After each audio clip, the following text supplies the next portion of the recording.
den. Jsem u mama, pracuji v Karviné a mám ráda děti.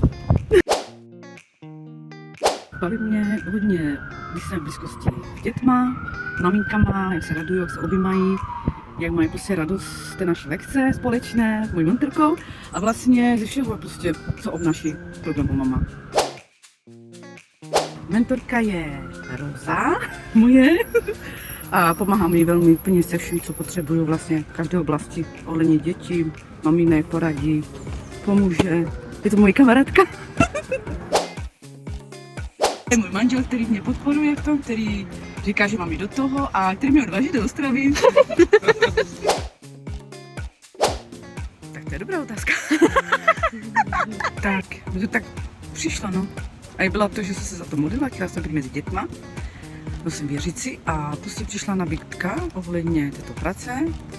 Poprvé jsem nevěděla, co to je o mama, ale jak jsem se potom dozvěděla, že to je práce s maminkama, s dětma, vlastně s komunitou nějakou, romskou i neromskou, protože jsem rada mezi lidma, chodím rada do společnosti a prostě je to dobré, no.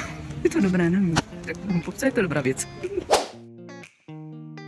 Nejtěžší je to, že člověk třeba kolikrát maminka odmítne lekci, ne že z toho, že by nechtěla, ale prostě něco do toho přijde, tak vlastně člověk je připravený s pomůckama, jak s manuálem a i s mentorkou a teď zvučení to, jak kdyby prostě se odmítne a dá se třeba jiný datum a tak, že jiný termín, tak člověk se musí dávat rychle dohromady.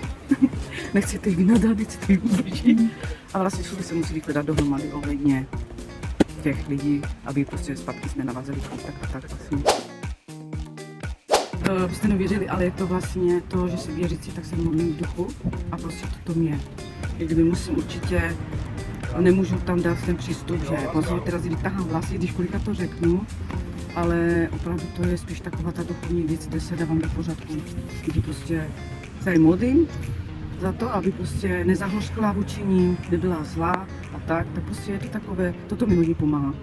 Tento duchovní rozpíš, takové, toto mám takovou motivaci. Toto tak mám. To tak mám.